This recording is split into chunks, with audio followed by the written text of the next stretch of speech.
Seja bem-vindo, bem-vinda. Meu nome é Guilherme Soares, eu sou profissional de tecnologia há quase 2 décadas e aqui nesse canal você encontra conteúdo sobre carreira internacional em tecnologia e muito conteúdo para te ajudar na sua evolução. Hoje eu tenho a honra de receber aqui no nosso podcast um convidado especial que vive na Alemanha e já é profissional de tecnologia há mais de 25 anos. Ele vai comentar um pouco da trajetória dele e também a experiência dele em várias multinacionais como Siemens, HP, Atos e agora numa grande seguradora alemã. Inclusive ele mora em Munique. E aí você, se tem alguma ideia e alguma pergunta para imigrar para a Alemanha, é o momento certo de você fazer aqui nesse podcast e deixar o seu comentário. Luciano, seja bem-vindo. Tudo bem, querido? Um prazer. Prazer é meu estar aqui. A gente conseguir quadrar as agendas, porque foi sem querer querendo. Muito sem querer, cara. Sem querer querendo. Eu consegui mandar uma mensagem para você anteontem? Anteontem. Anteontem a gente falou, casal de eu estar aqui essa semana. Tá trabalhando aqui? Estou trabalhando daqui, estou na Allianz aqui perto da sua casa, aí, cara, aqui embaixo, Poblenão aqui. Aí, ó, ótimo. Aí, aproveitamos para fazer a visitinha aí. E você pode trabalhar de vários lugares? A Allianz tem uma política de até 25 dias no ano. O profissional pode trabalhar em qualquer lugar da União Europeia. Ah, que legal. Então você pode viajar e trabalhar... Isso, acho que a maioria das empresas de consultoria alemã estão adotando esse princípio.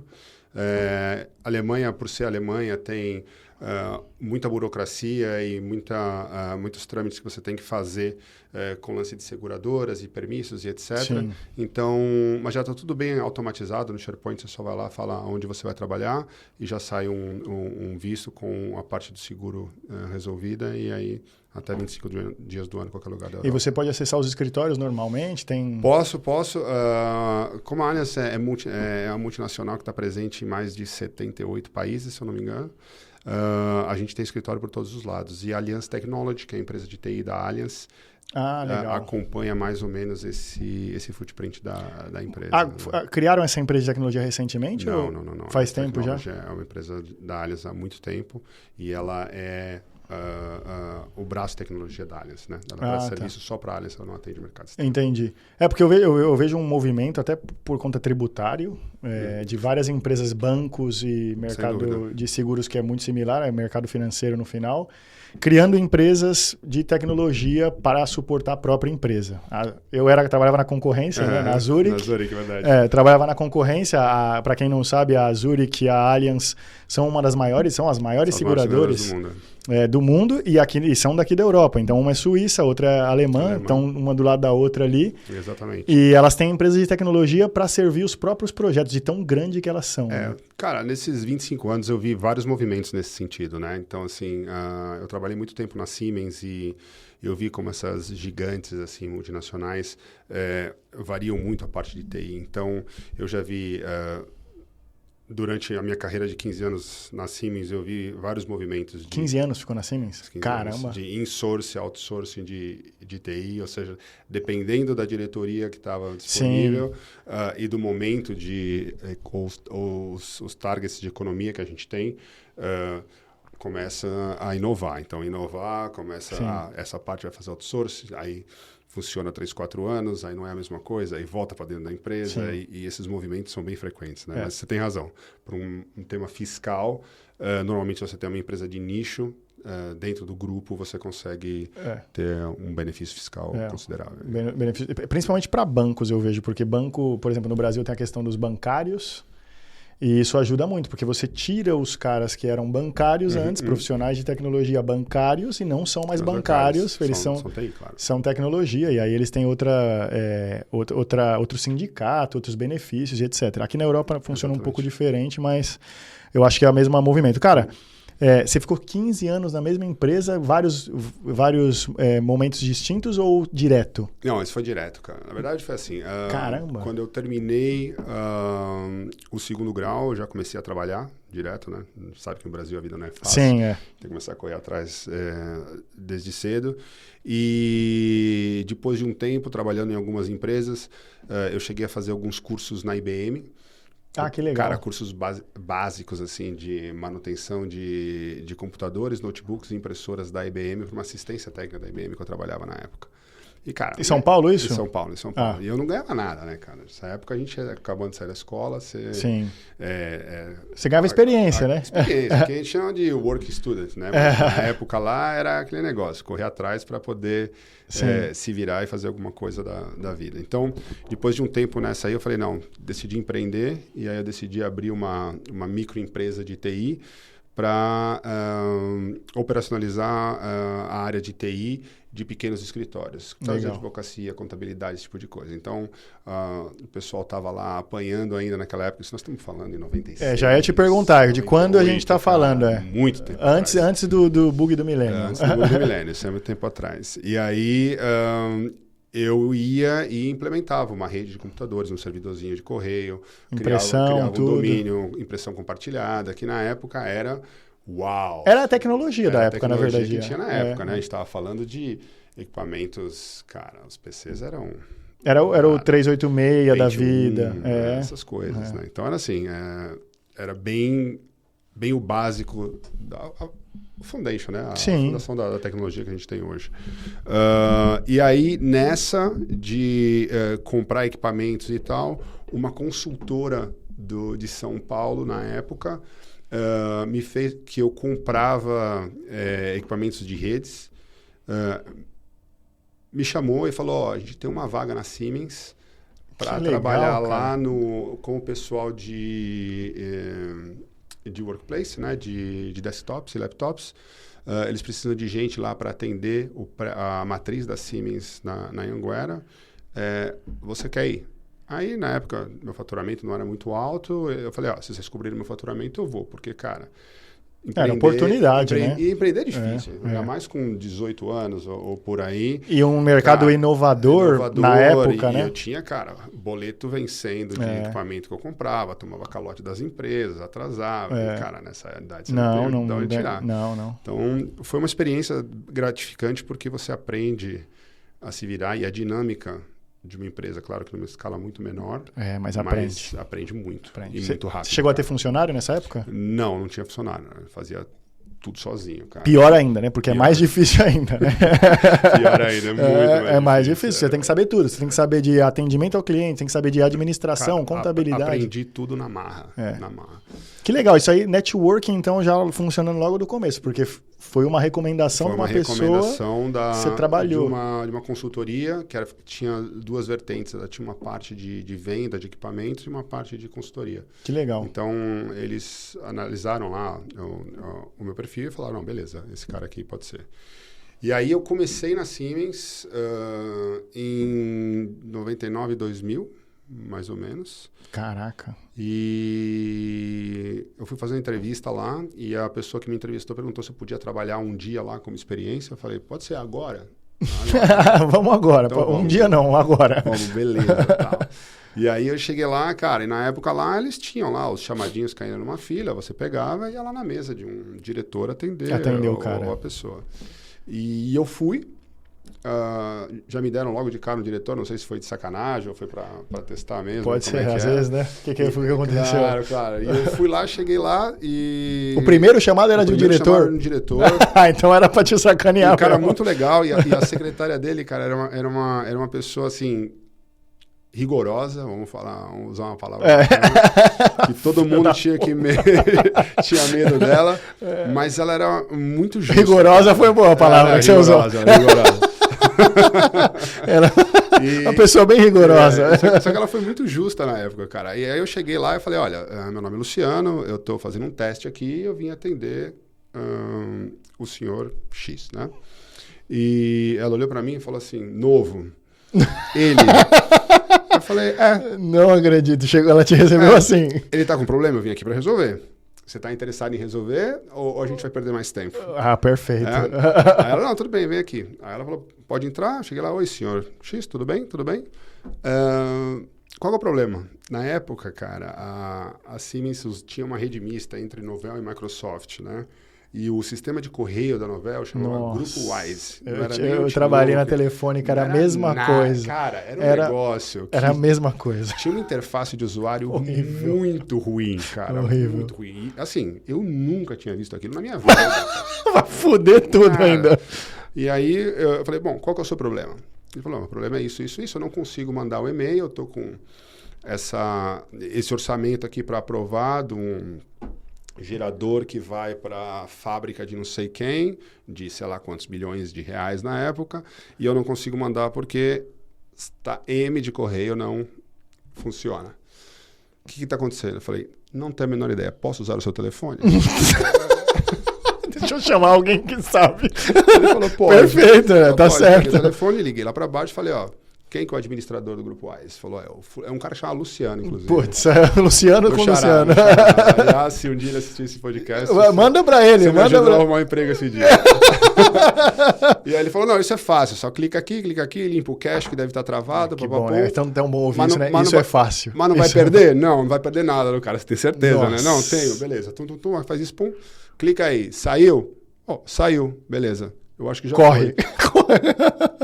Aí eu falei, olha, senhor, já foi e tal. Ele falou, não, o que acontece, o administrador do sistema me explicou que aqui acontece isso, porque às vezes o cache fica travando as coisas que estão na frente, a gente só limpou aqui e conseguiu sair. Não era nada sério, o seu e-mail já foi, pode te ajudar em mais alguma coisa? Ele falou, não, obrigado, bom dia. Eu falei, bom dia. Peguei o elevador e desci.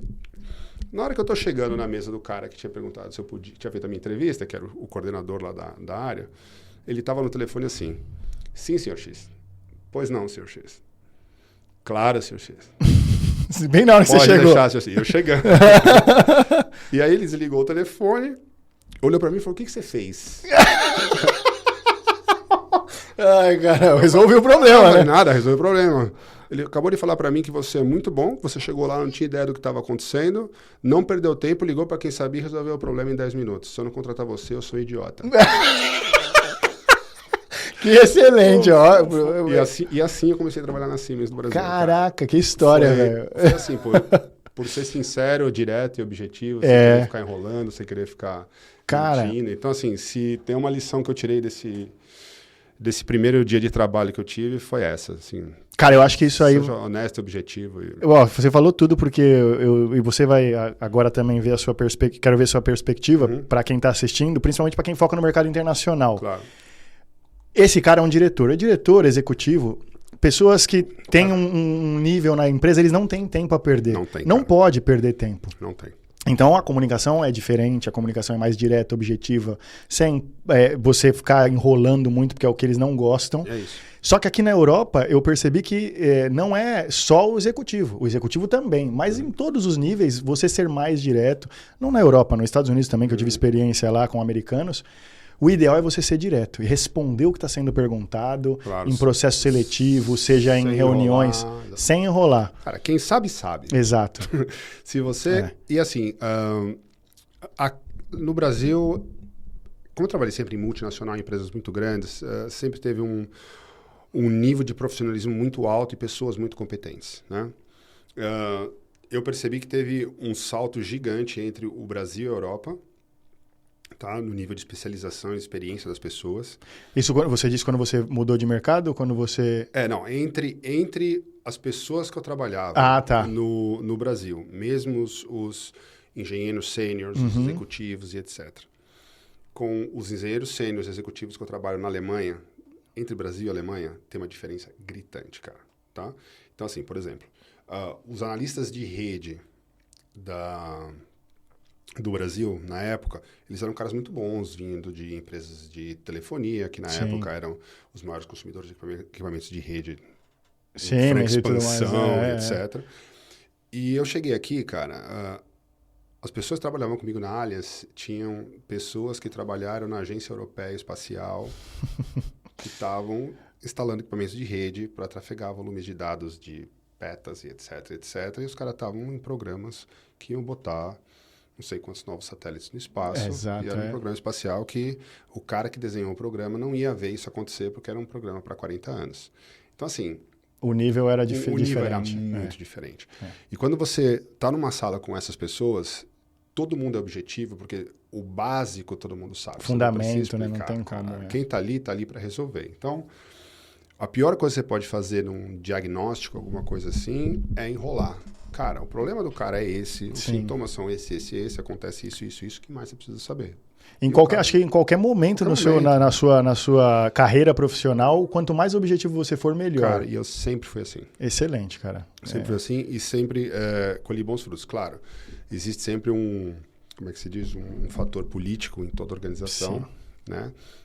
Que ninguém gosta de um espertinho, né? Claro. Mas, tirando as devidas correções por questões políticas, eu acho que, cara, você ser normal. Objetivo a política acontece em todos os segmentos de tecnologia, investimento financeiro, saúde. Qualquer mercado tem a parte política, né? Mas eu acho que essa parte que você comentou, para mim, eu tô totalmente de acordo e acho que, olhando a sua história aí, você mesmo identificou, fui direto ao objetivo, consegui. Exato. Aí você falou, isso funciona, vou aplicar mais. E foi assim, cara. E aí, quando eu comecei a trabalhar lá, já na dinâmica, logo do começo, assim, do dia a dia, você tem lá, cara, uma lista de coisas para fazer, de problemas para atender, e tem o povo que quer mostrar volume, que é os caras que ficam arrumando fila de impressão, coisa que é 2 minutos. E eu sempre tentei pegar as coisas que não tinham solução para aprender. Primeiro que eu já falava o nível de inglês um pouco melhor, então todos os problemas relacionados a softwares de desenvolvimento, softwares 3D, que a Siemens na época usava. Nossa, as coisas cabulosas. E tal, que envolvia... Cara, não é um negócio simples, vamos ter que chamar o fabricante. E eram, cara, reuniões com o cara... Time de engenharia, às vezes. Time de engenharia, entender. Cara, então Legal. eu fui aprendendo. Por quê? Porque a minha ideia sempre foi ser um consultor lá na frente. Então, no meu plano, na minha cabeça, eu tinha que conhecer do negócio, eu tinha que conhecer da área de TI e como a área de TI melhora e aprimora o negócio. Porque... muitas vezes a gente que trabalha com TI, a gente sabe, a gente vê organizações tendo que adaptar o negócio ao sistema e isso é um absurdo. Que, cara, isso é um absurdo. É um absurdo, mas a gente ainda vê muito isso acontece. Infelizmente, né, cara? Eu concordo plenamente onde tecnologia é ferramenta. Exato. E nada mais que um meio de você conseguir atingir os objetivos. Mas existe realmente as empresas que têm que se adaptar ou adaptar o seu estilo de trabalho, processos de trabalho para um software. Exato. Hoje a gente vê um mercado de tecnologia muito mais sofisticado, com até empresas gigantescas como a alemã SAP, SAP, né, Salesforce também, americana, que desenvolveram softwares que cabem hoje praticamente em qualquer negócio, mas tem que estar adaptado, não é todo o sistema que você consegue instalar. Claro. E, cara, isso é desde sempre, né? Então você entendeu isso cedo e acho que um dos pontos aí na sua carreira que deve ter te ajudado muito foi isso, cara, no começo. Sem dúvida, cara, sem dúvida. Isso foi primordial para mim, porque eu percebia que o nível de conversa era outro, né? Então, e você tinha relacionamento mais com gerentes? Tinha, sempre tive. Isso é bom. Sempre tive relacionamento com gerente. E você me conhece, né, Gui? Eu sou um cara que trabalho duro, mas também eu me divirto bem. Sim. Né? Então, na época ainda, eu tinha... eu eu era amigo de um monte de gente, então fazia meio que um lance de promotor de algumas festas de São Paulo. Então, cara, a minha lista da Siemens tinha, sei lá, 300 pessoas. Nossa senhora, você já levava a galera toda. Então, cara, os happy hours, os lugares eram com metade dos gerentes e tal. Então, networking foi bom aí, né? Nunca faltou. Né? Isso aí é muito bom. Nas devidas proporções, mas sempre foi nesse sentido. E daí... por estar nesse esquema de trabalhar com os desenvolvedores, resolver problemas mais sérios e tal, teve uma mudança de contrato e parte do serviço foi para HP na Argentina. E algumas pessoas foram para lá. E isso quando? Isso foi 2002. Caraca, já em 2002 eu passei por um movimento parecido também no JP Morgan. Só Sério? que em 2015, 2016. Tá. Você falou de Argentina, eu já conectei na hora. E aí, cara, alguns amigos meus foram na frente e me ligaram e falaram, vem que é legal, que não sei o que e tal. E, cara, para mim na época... experiência internacional, né? Não, cara, mas é até feio falar, mas naquela época, lá atrás... Nos anos 2000, cara, você está falando de 24 anos atrás, né? Cara, a Argentina, para mim, era a galera que eu sacaneava na Copa do Mundo. Não tinha a menor ideia do que era o país, do que eles já tinham vivido, da estrutura financeira que eles tiveram por anos e anos. E quando eu cheguei lá, eu vi que, cara, os boludos, como eu falo carinhosamente, os caras, eles estavam anos-luz. Outro nível. Cara, eles tinham uma qualidade de vida muito melhor do que eu tinha em São Paulo. As pessoas tinham um nível de educação, cultural. Cultural é diferentíssimo. De opinar, como os argentinos se importavam com questões políticas, sociais e etc. Cara, foi gritante. Buenos Aires? Buenos Aires. Cara, é impressionante que você fale isso, porque eu notei isso também muito jovem, que Buenos Aires era muito mais internacional que São Paulo. Muito mais, cara. Buenos Aires é o mais próximo. Os argentinos falam, mas é verdade, é o mais próximo da Europa que a gente tem na América Latina. Na América Latina, na América do Sul em geral e América Latina é verdade mesmo. É impressionante. Você vai lá para as primeiras vezes assim que eu fui trabalhar também, eu fiquei impressionado. É isso aí. E aí, agora você comentando isso, que a HP também fez um movimento 12 anos antes do que uma empresa também gigante como o JP Morgan, é legal entender que as empresas na América Latina inteira, elas miram, por exemplo, em Buenos Aires, porque foi também o movimento que acabou acontecendo, é muito mais fácil você contratar pessoas que falam inglês. Especialização, as pessoas têm um nível muito alto, muito melhor, né? Muito melhor. E fala espanhol, que você se comunica com toda a América Latina, mais Espanha, exato, e você tem uma comunicação mais fluida. Exato. Isso aí, cara, foi a primeira evidência para mim de que eu estava perdendo muito tempo no Brasil. Ah, você já notou isso logo na hora que você foi, cara, porque assim, por mais que meus pais tiveram um esforço tremendo para me dar uma boa educação e etc., ir para a Argentina e começar a falar espanhol abriu um mundo para mim que eu não conhecia. Expandiu total os horizontes. Porque a gente vive no Brasil, por ser um mercado muito grande, por ser uma economia muito grande, a gente não tem quase nada das coisas muito bacanas que tem no resto da América Latina, que também é um mercado super interessante. Gigantesco, E é gigantesco. Então, assim, o falar espanhol que eu comecei a falar em 6, 7 meses, abriu para mim, cara, literatura, poesia, música... Tudo, né? Conhecimento até na sua área, né? Tudo. Na minha área. História, tudo. Então, assim, cara, era muita coisa que a gente tinha aprendido na escola, que você começa a ver e pesquisar, que não tem nada a ver. Quando você vive, cara, né? Quando você vive, você tá lá, não tem nada a ver. O que as pessoas falam do país, sim, não tem nada a ver. E nessa, você cresce muito. E aí você fala, peraí, o mundo é muito maior do que o Brasil, né? Do que o Brasil, do que eu estou vivendo ali nessa bolha. É legal, é bacana, é um baita mercado, baita mercado. Mas, cara, eu consigo ser muito melhor do que só isso. E tem muita oportunidade. A gente vê o Brasil como um país gigantesco, continental. Até outro dia eu publiquei uma foto do Brasil sobreposto na Europa, não sei se você chegou a ver isso. Tem umas associações uns mapas, né? Dos estados como se fossem os países. Isso, daqui, cara, o Brasil praticamente é o tamanho da Europa, um continente. Então, isso acaba fechando a gente como uma bolha. Sem e a gente fica focado num mercado que às vezes, não, aqui é bom, aí tem tudo.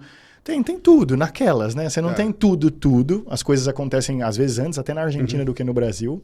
A gente vê eventos internacionais acontecendo na Argentina que não acontecem no Brasil. Com certeza. Até por conta da questão de comunicação, de infraestrutura. De acesso, cara. Quem né? quiser acessar o público da América Latina não vai fazer um evento só em São Paulo. Exato, exatamente. Não. Lembrete rápido, se você ainda não está inscrito no canal, se inscreva aqui, ative as notificações e deixe o seu like. Assim o YouTube entende que esse tipo de conteúdo é relevante para você e ajuda também a manter o canal 100% gratuito e que o TI na Europa continue levando conteúdo sobre carreira internacional e carreira em tecnologia para você aí do outro lado. Se você ainda não segue as nossas redes sociais, nós temos o Instagram ti.naeuropa, onde eu publico conteúdos diariamente, e também o LinkedIn, a maior rede social profissional do planeta, onde também nós temos conteúdos exclusivos. Um dado que eu estive vendo outro dia, o Brasil hoje tem 216 milhões de habitantes. Na América do Sul, existem 480 milhões de habitantes. Então, metade está quase praticamente no Brasil. Só que a outra metade fala espanhol. E eles conseguem se comunicar e tem muitos acordos entre esses países que às vezes o Brasil não participa porque não tem comunicação. Claro, e não vai participar. Não vai participar culturalmente, etc. Muito diferente. É muito difícil. Politicamente é outro papo que não vamos nem nessa seara, mas não vale. Mas, enfim, o lance da Argentina foi quando expandiu e falou, não, cara, eu quero ser um consultor, mas eu quero ser um consultor internacional. 2002, você está falando? Isso aí foi 2002. Aí eu fiquei na Argentina de 2002 até 2005, final de 2005. E aí quando eu voltei para o Brasil, eu falei, não, cara, agora eu vou dar um tempo, porque eu vou ficar aí um tempo sem trabalhar e tal, quero entender. Só que o pessoal da Siemens ficou sabendo que eu tinha voltado e já me ligaram e falaram, Lu, é o seguinte, nós estamos com um projeto para América Latina aqui, eu preciso de um gerente de projeto, você está falando espanhol, é você, cara. Que legal, de novo networking. É você. Aí eu falei, bom, então beleza, vamos lá. E aí, na real, quando eu voltei, então, na verdade, deixa eu só fazer a conexão, né? Então, quando eu saí do Brasil, eu estava trabalhando, eu era, sei lá, o analista sênior do Field Service, desktop, laptop e tal. Quando eu fui para a Argentina, eu fui fazer desenvolvimentos de pacotes de instalação automática, na época com um produto que chamava Wise, para fazer a compactação, automatização dos softwares, like Office. Tudo, né? O pacote para a pessoa trabalhar. Só que aí você podia distribuir usando o System Center da Microsoft. Deployava tudo. Fazia o deploy sem a pessoa ficar clique. Mas na época você precisava fazer esse pacote. Empacotamento, com né? as personalizações da empresa, as configurações da empresa e tal. Então eu fiquei fazendo isso lá um tempo. E aí quando eu voltei para o Brasil, eu já voltei como um gerente de projeto, porque eu já gestionava meio que esse projeto. No final era tudo projeto, né? Pacotes, e aí, além disso, eu tive que fazer treinamento do pessoal. Nessa época que você estava trabalhando na Argentina, você estava trabalhando só com o mercado local ou não? Era no final, era Siemens onde falava espanhol e inglês também? Não. Na verdade, quando eu estava na Argentina, eu estava trabalhando para a Siemens do Brasil. Ah, entendi. Então, como a HP na Argentina, ela tinha o contrato de prestação de serviço para o Brasil e para a América Latina, o nosso time focava no Brasil por causa do idioma português. Tá. Né? Mas lá a gente aprendeu a falar espanhol e, cara, sim. Não rolou. E aí, quando eu voltei para a Siemens, aí sim, a Siemens entrou num processo de homogeneização da rede, da Novell, Microsoft, etc. A América Latina ia virar um domínio único. Então, o projeto era de consolidação e ir para o Windows gigantesco, XP na época. Gigantesco projeto. Uau, gigantesco. E aí, cara, eu fui fazer um curso de técnicas de apresentação na Microsoft. Fui fazer cursos na Microsoft. Nações Unidas? Lá nas Nações Unidas? Passamos um tempão naquele prédio lá. Eu fui lá várias vezes também já. Bem legal lá. Eu lembro a primeira vez que eu entrei lá, cara. Falei, nossa, que doideira. 2000 e pouco também, 2008, 2009, alguma coisa assim. É bem legal lá. E aí, cara, fiz isso aí. Aí o lance era, eu chegava primeiro que todo mundo, dava o treinamento para os usuários. Então, cara, tive que falar em auditório de 100, 200, 300, 500, 600 pessoas. E alguém te treinou para isso? Esses Só treinamentos? esse cursinho da Microsoft. Tá preparado. E a cara de peroba que Deus me deu, né? Tá preparado, vai lá. De pau que Deus me deu, vai lá e faça. E aí a gente começava, aí chegava o pessoal que ia fazer a migração dos notebooks e dos desktops, eu mais ou menos que preparava as coisas com o pessoal e já mandava para o próximo. Então eu saí do Brasil em janeiro e voltei em novembro, cara. Eu morei na minha mala quase um ano. Nossa, eu fui pingando em todos os países da América Latina. Cara, isso foi uma puta de uma experiência, cara. Foi uma experiência fantástica. Caraca, Fiz um monte de amizade por aí. Vivi um monte de cultura muito diferente da nossa. Eu imagino. Porque era... Cara, para mim abria minha cabeça em cada cidade que eu pisava. Porque era Cara, a Venezuela... Na época, Caracas era surreal, cara. Era uma cidade incrível. Tinha tudo. E a galera era muito firmeza. Era muito internacional nessa época também. Uma galera especializada. Muita empresa internacional. Muita empresa internacional. Era a zona sul de São Paulo. E a proximidade com os Estados Unidos ajudava muito, né? Altíssimo, cara. Era muito legal. E, cara, eu percebi... Por conhecer tantas capitais na América Latina, você vai vendo a evolução do tempo passar e você vai falando, puta, cara, isso aqui... E como volta? Como volta? Como que eu volto lá para São Paulo, né? Exato, não tem como, cara, não tem como. E aí só fui ficando cada vez mais um cidadão do mundo, né? Então, aí depois de rodar isso, eu voltei. Aí o pessoal me ofereceu uma cadeira de gerente de serviços para Siemens da Mesoamérica. Aí eu fui morar no México por 3 anos. Aí eu morei na Cidade do México por 3 anos, atendendo a Mesoamérica, né? Que era Costa Rica, Honduras, Salvador, Nicarágua. Mercado gigantesco também. O México também é muito grande, né? Cara, essa região era uma região bem desorganizada, vamos falar assim, né? Porque por questões administrativas e tal, budget, etc. Aí consegui arrumar. Nessa, já teve mais experiência com gestão de pessoas e etc. Porque eu tinha que diferentes culturas, área, né? Diferentes culturas.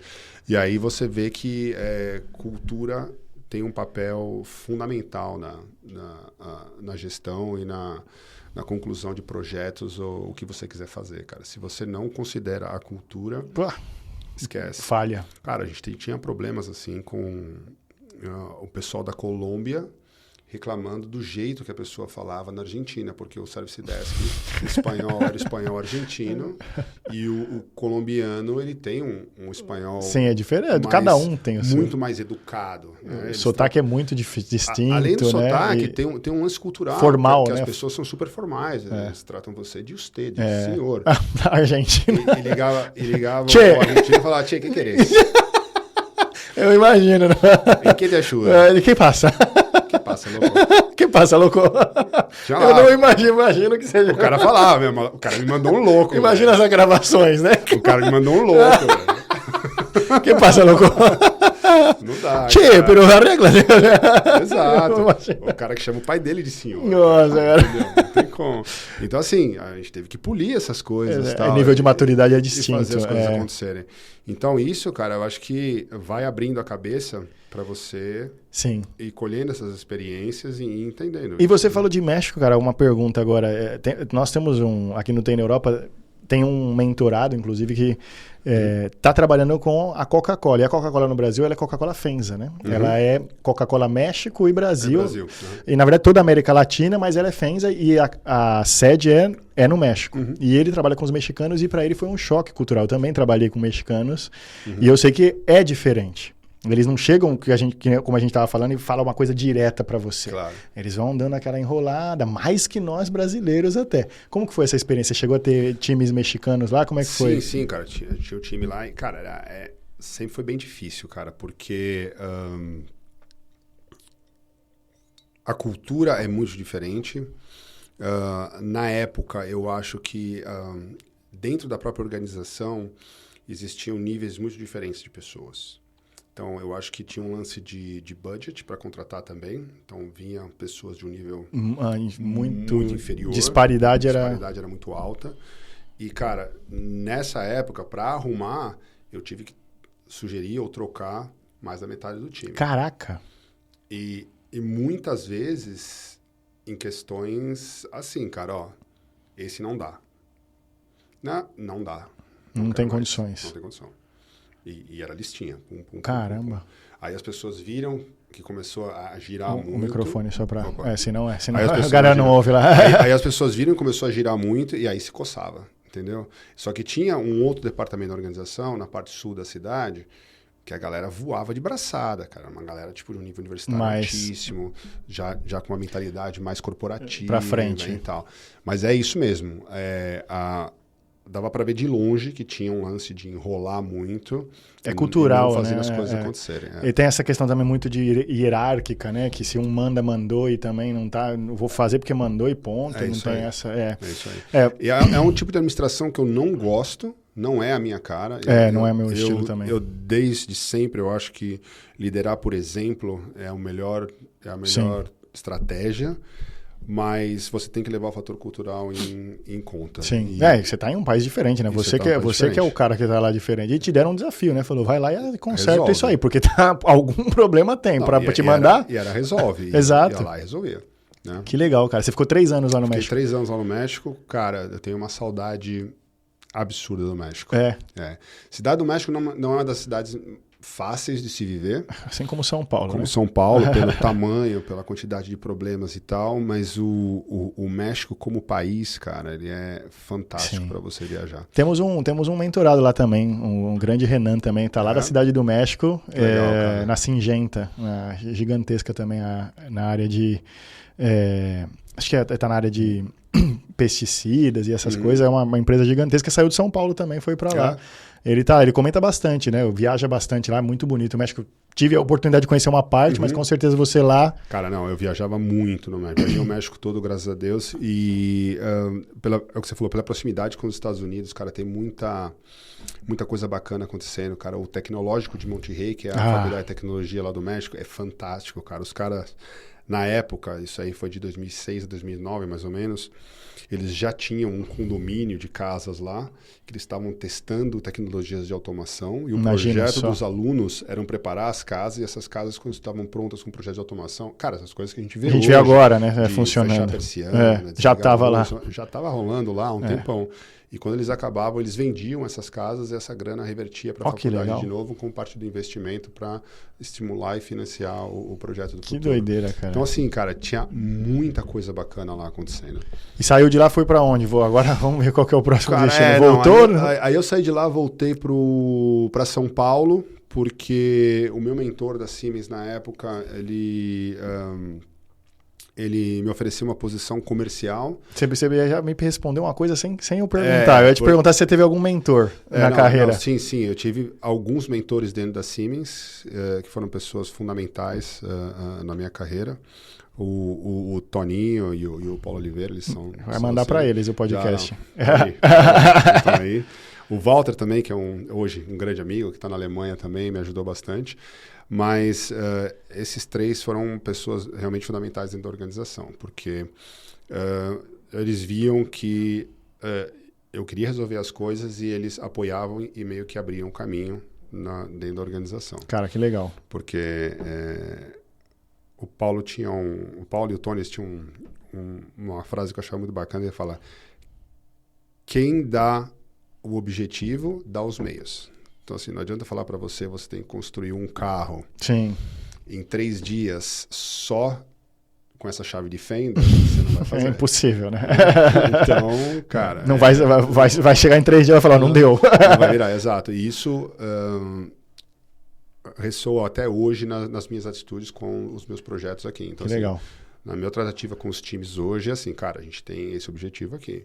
O que vocês precisam para fazer isso acontecer? Os meios, né? Tudo isso aqui. Então, beleza, então vamos buscar isso aqui. Legal, isso aí. E você teve, então, alguns mentores na sua carreira. E o que você considera, por exemplo, dessa fase, se fosse sem um mentor, sem um cara ou uma mulher, ou que seja, lembrando aí de todas as pessoas que você acha que você chegaria onde você está? Como que chegaria? Não, porque é básico, né? Você pode aprender na tentativa e erro, você pode aprender da sua experiência, que é a tentativa e erro, ou você pode aprender da experiência dos outros, de alguém dói menos, mais né? experiente que você. Se você escuta, entende e se posiciona de acordo, você sofre menos, né? E os resultados vêm de uma forma muito mais rápida. Sim, acelera, né, cara? Acelera, porque essas pessoas já estavam na organização há 20, 30 anos, quando eu cheguei. Tá. Eles conhecem todos os movimentos dentro da organização e, cara, era uma troca muito justa. Era assim, cara, o problema é esse, eu gostaria de fazer isso, porque, cara, eu gosto de inventar coisa. Eu sou criativo, eu mexo as coisas, eu tento olhar, eu tenho um problema, eu olho ele de 5, 6 ângulos diferentes e eu vou sugerir coisa que não está na mesa. E nesse sentido, eles falavam, legal, gosto do approach, mas isso aqui não vai funcionar. Exato. Porque tem isso. Com base na experiência, isso. né? Mas e se eu mudar isso, se eu mudar aquilo? Aí começa a mudar, né? Eu te ajudo. Então vamos. Isso aqui a gente consegue, isso aqui a gente não consegue. Bum, bum, bum. Então era sempre uma relação de parceria. E troca, né? De troca. É isso. Tal. E aí, nesse período que eu voltei para São Paulo, eu saí já... Então eu estava fazendo a escadinha, né? Eu comecei com a manutenção de computadores, fui para desenvolvimento de pacotes de software e projetos, tive toda a experiência de projetos, tive gestão de operação e agora eu voltei para a área comercial, que era o que faltava para fechar o ciclo de consultoria, vamos falar assim. Né? E aí, na área comercial, estava fazendo desenvolvimento de negócios e a gente estava calculando preços do contrato de prestação de serviços, esse tipo de coisa e tal. E aí foi quando eu comecei a vir para a Europa com uma certa frequência. Ah, pela empresa, Pela empresa. Pela empresa já. Você estava na Siemens ainda? Eu estava na Siemens ainda. Isso porque ainda tem HP, né? A gente nem foi não, a HP foi na Argentina. Ah, você foi só para esse projeto e voltou. Pra Argentina, fiquei 3 anos na HP na Argentina. E aí eu voltei. Achei que você chegou a trabalhar no Brasil também na HP. Não, foi só na HP da Argentina e eu voltei pro Brasil. Então aí já cobriu a Siemens, a HP, e aí eu voltei para a Siemens de novo. E aí eu fiquei na área comercial, a gente ficou desenvolvendo vários negócios novos, né? Porque a Siemens, ela é, cara, um monstro de empresa. Gigantesca, né, cara? Gigante que teve várias opções de negócios. Então, eu nem entendo quantas linhas de negócio existem nessa. Cada vez que eu consulto, eu descubro uma coisa nova. Tem muita linha, muita. Cara, tem saúde, tem a parte de linha doméstica, industrial. Geração e transmissão de energia, tem saúde, e saúde tem telecom, imagem, etc. Tudo, né? Telecom tinha, né, na época da Nokia Siemens, que já não tem mais. E aí tem toda a parte de automação industrial, e etc. E tal. É muita coisa. Só que a Siemens passou por vários modelos de negócio, onde eles, durante algumas décadas, eles optaram em ter a cadeia de valor inteira. Então, eles chegaram a comprar empresas de fundição de aço para fazer as chapas dos transformadores dele, etc. E tal, e tal, e tal. E aí, nesse processo de modernização e etc., a Siemens, por ser tão grande, sempre teve carvins em carvalho de empresas. Eles compravam e vendiam muitas empresas. Imagina, porque, cara, os caras queriam fazer a linha produtiva inteira, né? Para você chegar desde o... Hoje tem muitas empresas fazendo isso até com chip, né? Exato. A Apple aí se envolvendo também com produção então, de chip. Aí, como eu tinha toda essa experiência, eu comecei a fazer parte, na parte comercial dos carvins e carvalhos, ajudando a área operacional para entender como é que ia ser feita essas transições e negociando alguns contratos internos entre a Siemens. Eu acabei sendo meio que o ponto focal entre a Alemanha e a América Latina. E o inglês já estava nessa época? Cara, nessa época... Falava já? Eu já falava bem inglês no Brasil. Quando eu estava no México, eu fiz quase os 3 anos que eu fiquei lá, eu fiz curso de inglês lá para negócio. Né? E aí a gente foi desenvolvendo mais o inglês.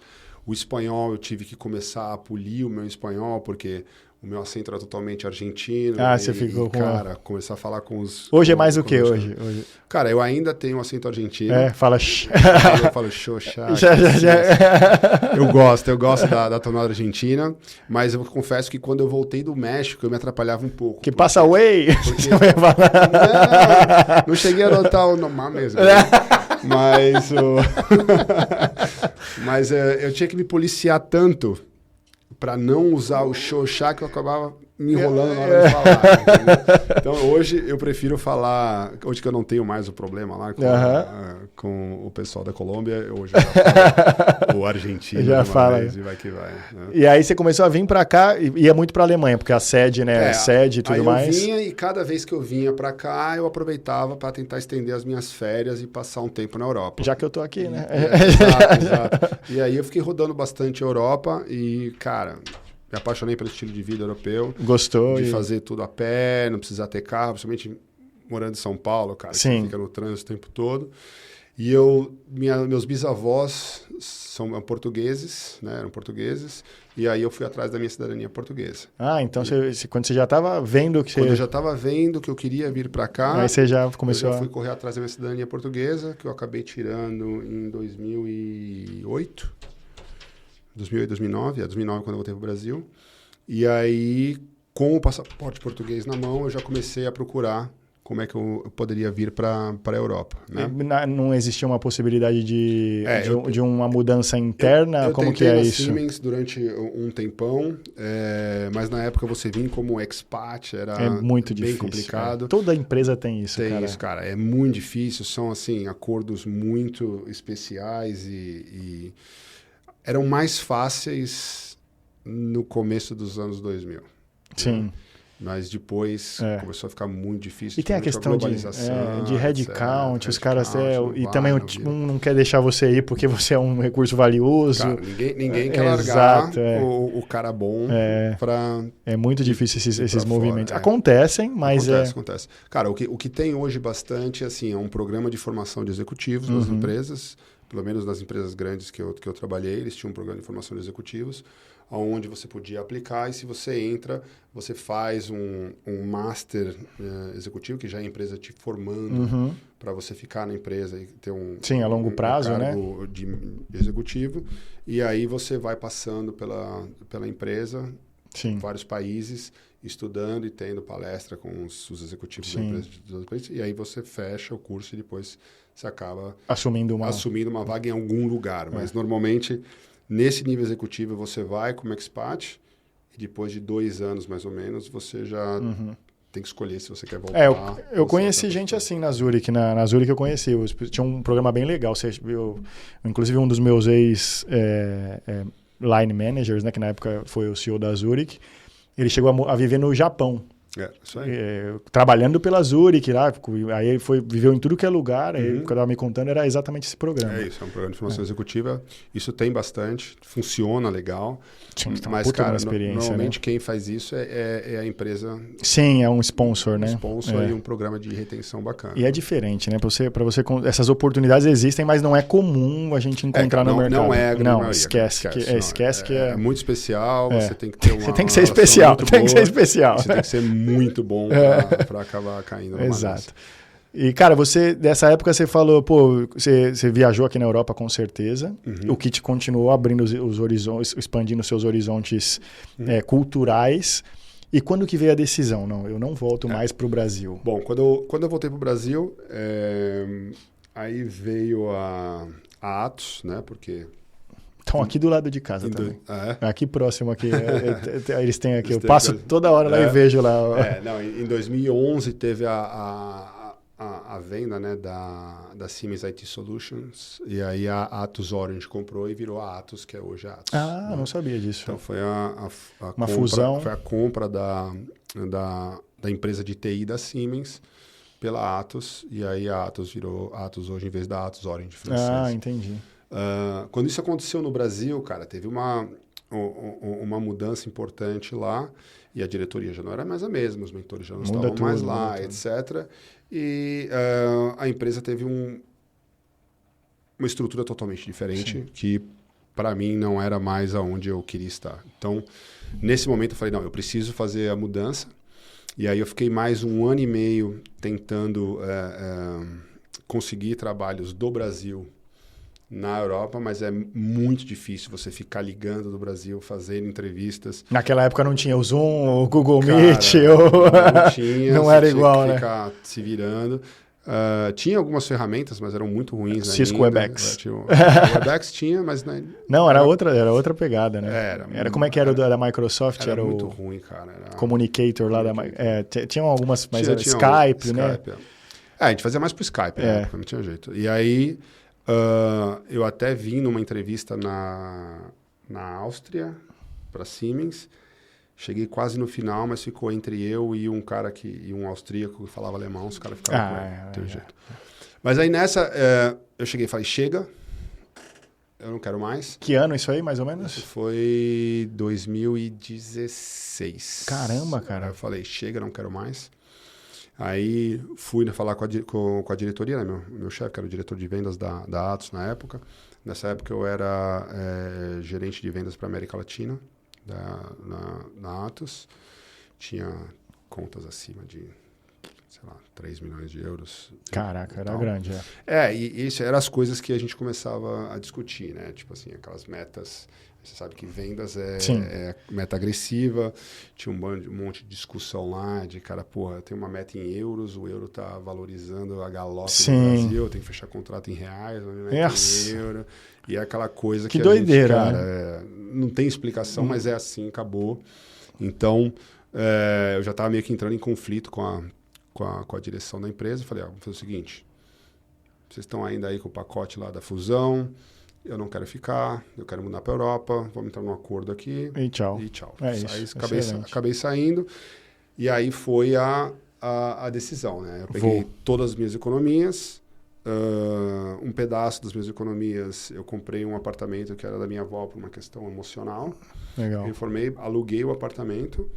E aí, com o que sobrou, na minha conta, eu tinha grana para ficar justo 1 ano morando na Europa.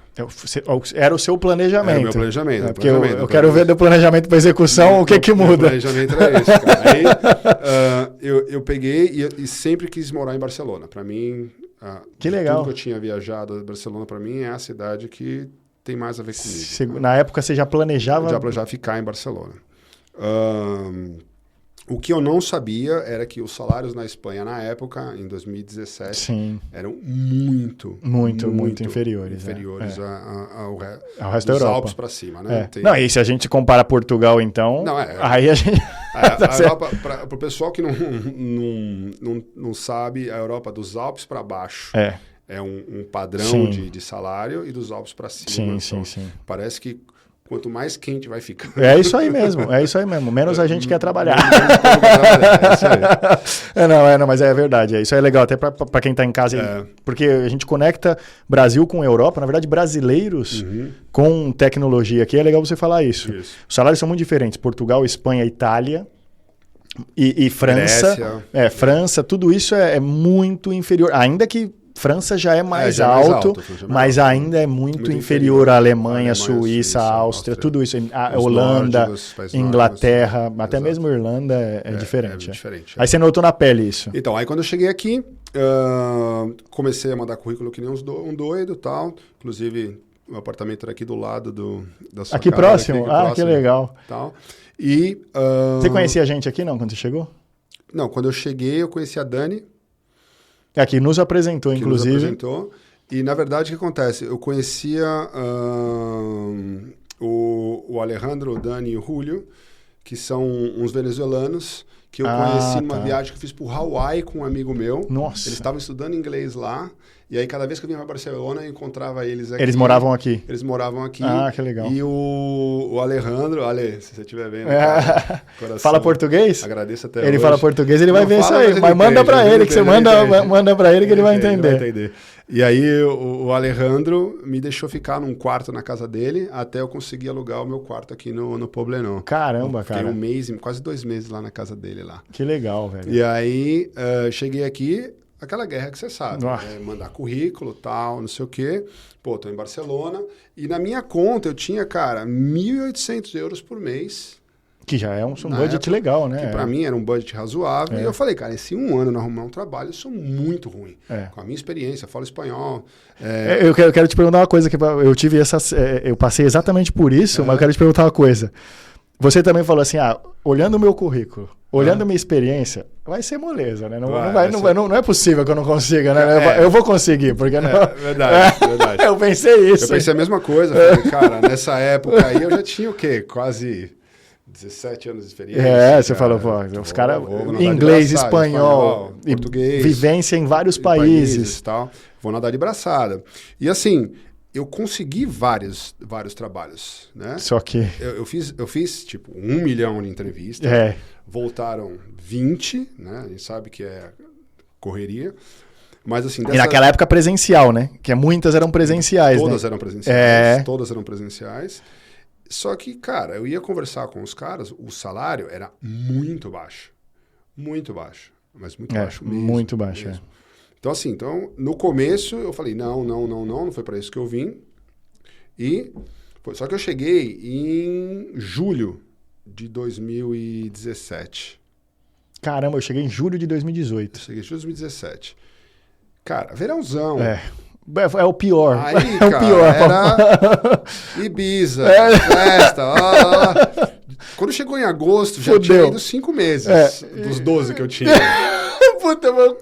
Cara, você tá falando, eu tô vendo minha história, parece. Isso, cara. A gente foi exatamente a mesma coisa. Não tem como.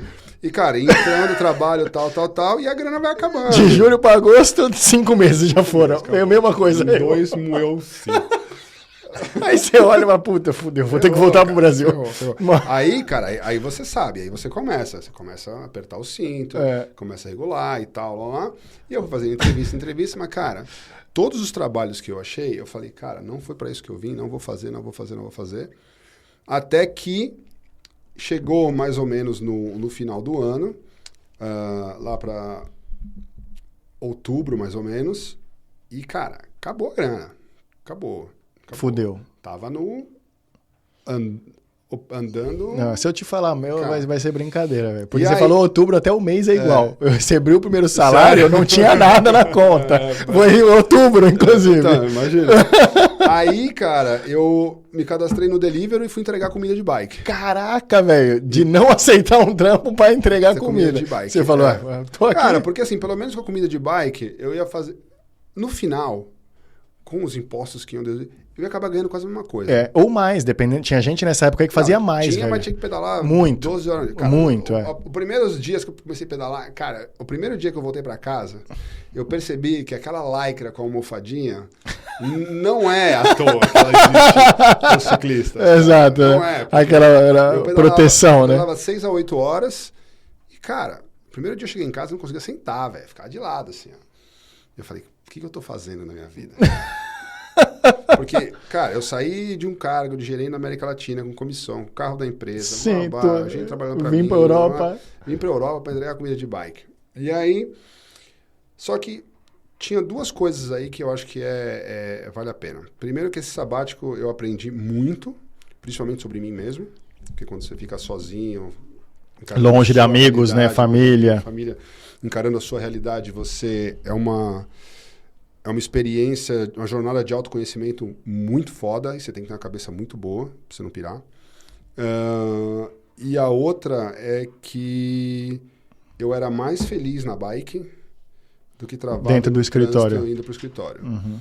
Porque todos os dias, com aquela meta absurda, aquela coisa, eu ficava 1h30 naquela marginal, travado, olhando pra frente, perguntando pra mim mesmo, o que eu tô fazendo aqui?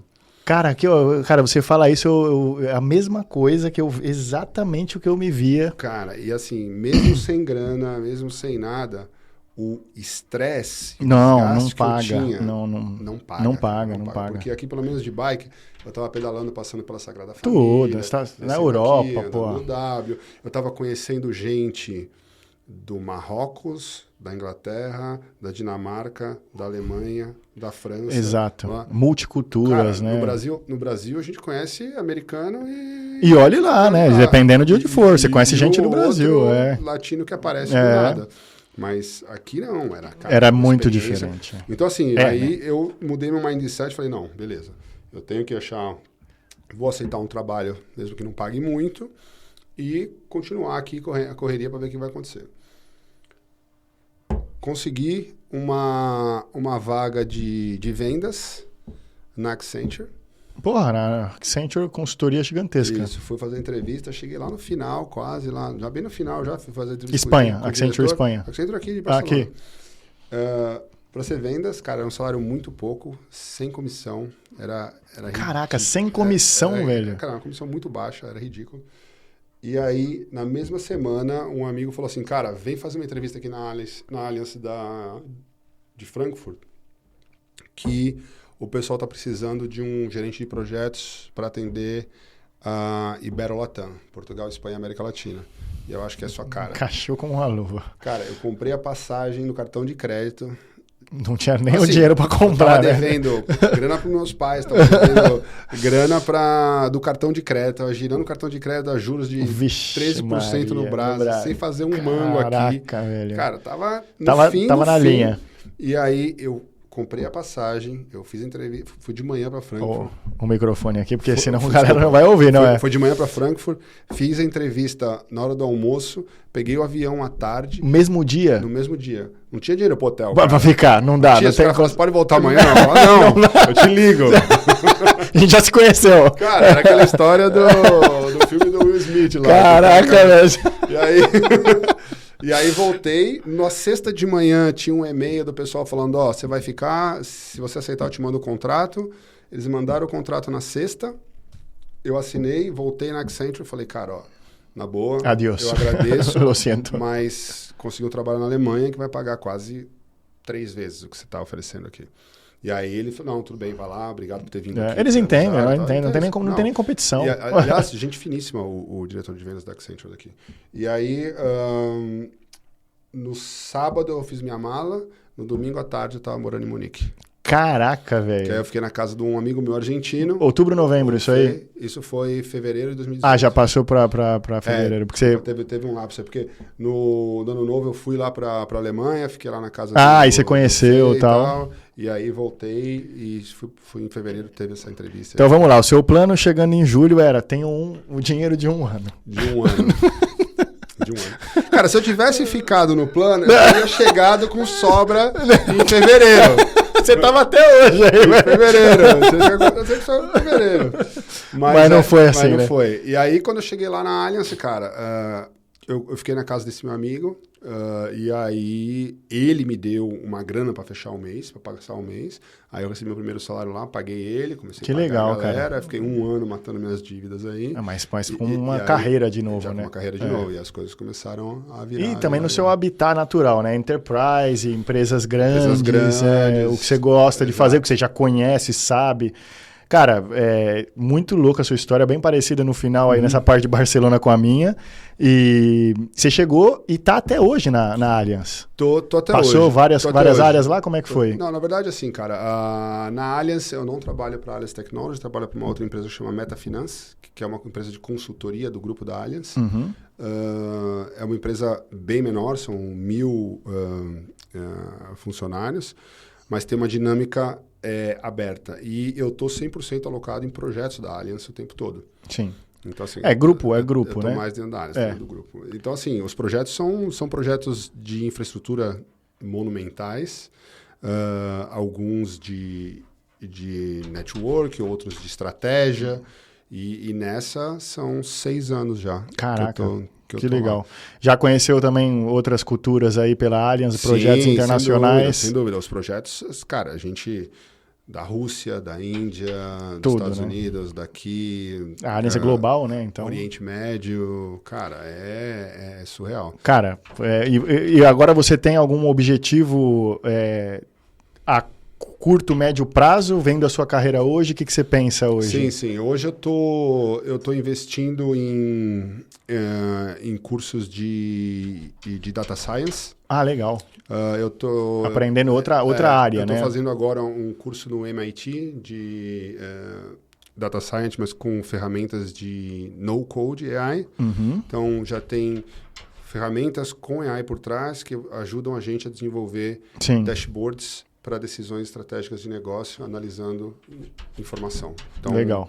Pega lá uma base de dados gigantesca e você cria modelos de machine learning para extrair o que você precisa daquela informação. E você viu isso como uma necessidade do seu hoje, algum projeto e gostou? Ou como que foi essa decisão que você... Data Science é algo que eu sempre gostei, porque o poder da informação é absurdo, cara, né?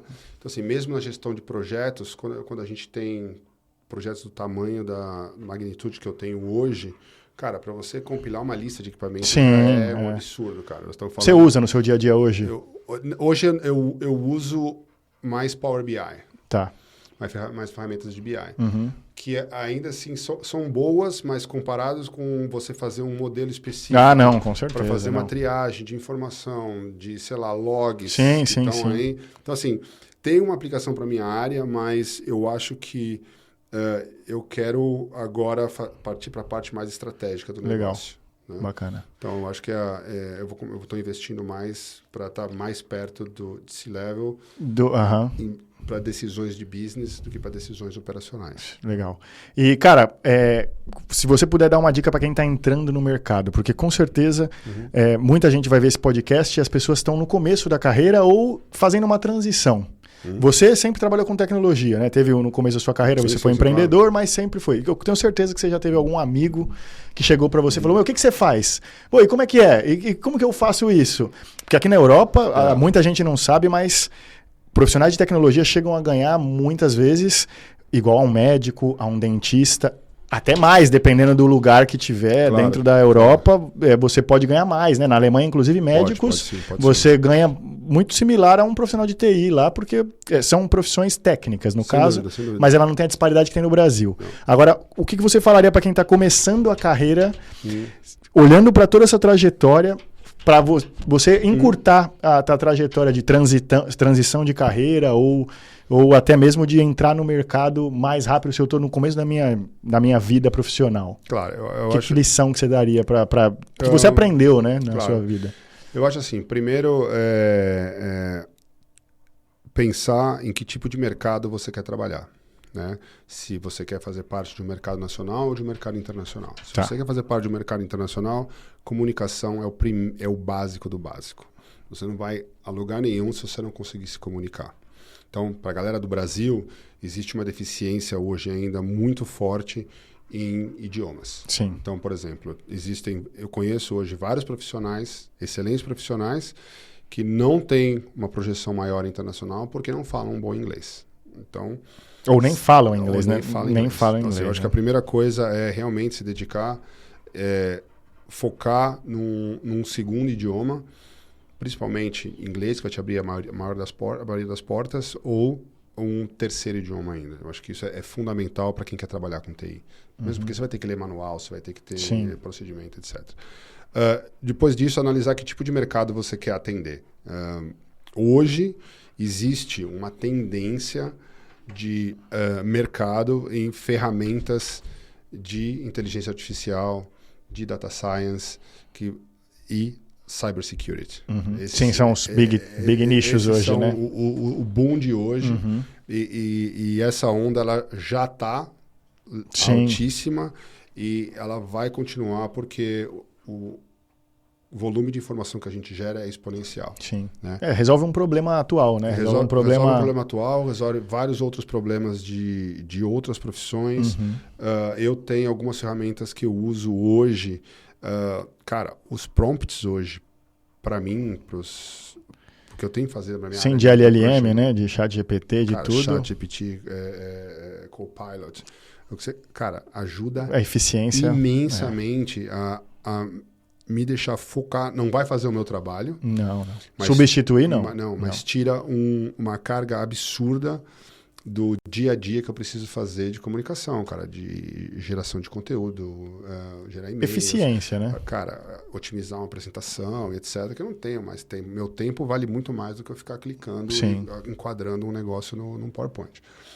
Então, eu diria que analisar o mercado de tecnologia que você quer entrar, se profissionalizar nesse mercado e ganhar experiência desde o começo.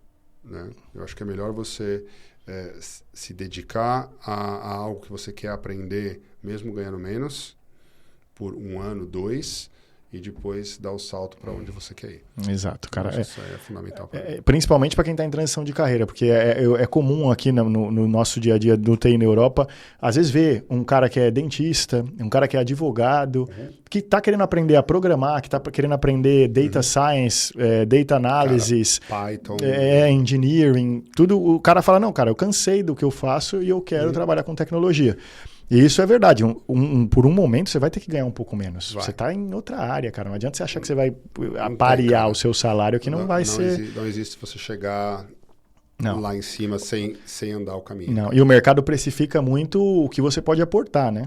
Então, o mercado vai ver, pera lá, que problema que você resolve aqui? Exato. Vamos ver. Então, cara, excelente. Acho que tô totalmente de acordo com o que você falou. E acredito que ainda... Você pode escolher qualquer área para ser bom em tecnologia.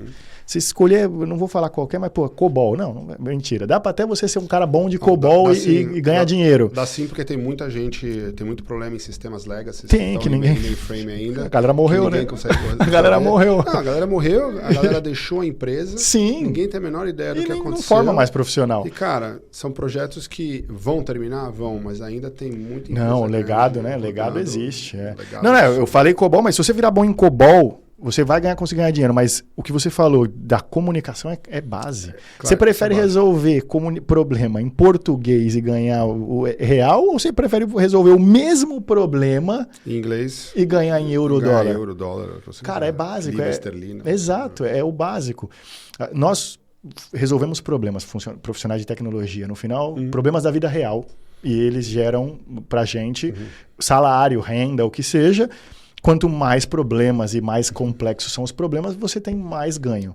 Agora, o básico é que se esse problema é em português do Brasil, você vai ganhar em real. É isso. E outra, cara, assim, eu vejo muito hoje nas minhas reuniões, nos problemas que a gente tem, quando eu chego em países onde o idioma é uma barreira. Cara, eu tô falando países... Emirados Árabes, cara, Índia. Não tem nem como, né? A gente não tem como aprender. Então, assim, cara, quando eu falo com meus colegas desses países, existem alguns deles que têm um nível de inglês melhor e outros com... Cara, Ásia-Pacífico, eu acabei de entregar um projeto na Ásia-Pacífico, cara, é Sri Lanka, Sim, é muito diferente o inglês. Assim, e lá existem algumas pessoas que falam bem o inglês e essas pessoas elas estão envolvidas em quase todas as decisões que a empresa vai tomar. Nas áreas de projetos, às vezes essa pessoa está lá só para traduzir. Olha um skill o que faz. Um skill. Só para traduzir, cara.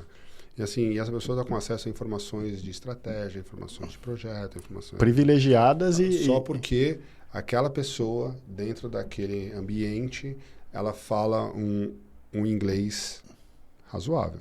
Não é nem um inglês bom, né? Não é bom, mas... Se comunica. Perto dos outros... Exatamente. É tudo que eu preciso para entregar aquele projeto. Um skill. E a diferença entre eu fazer aquele projeto acontecer ou não é essa pessoa estar na reunião. A comunicação.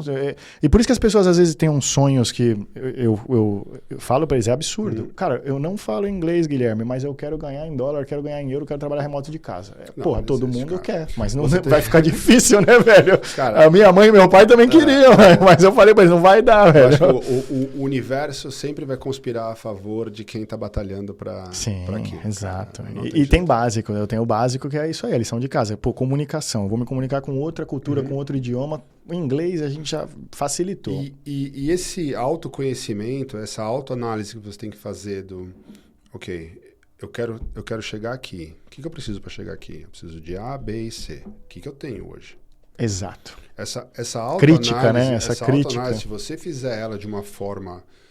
real, colocar as suas deficiências claras para você e falar, preciso trabalhar isso, isso e isso, e traçar metas para isso, as coisas acontecem de uma forma natural.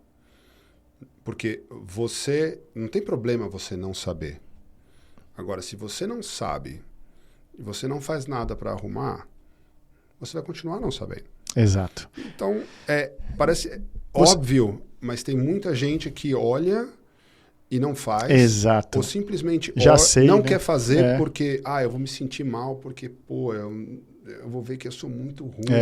Não, cara, muito ruim é você olhar... Continuar no mesmo lugar, né, cara? Continuar no mesmo lugar, estagnado, parado e tal. Passam os anos, né? Voando. Cara, parece que foi ontem, eu fui para a Alemanha. Exato. 6 anos de Alemanha, e você falou uma coisa que eu vejo que na área de tecnologia é algo muito comum. Profissionais que acham que já sabe tudo ou que não precisam de ajuda de outro cara que às vezes está um passo na frente. Eu aprendo todo dia, cara. Exato.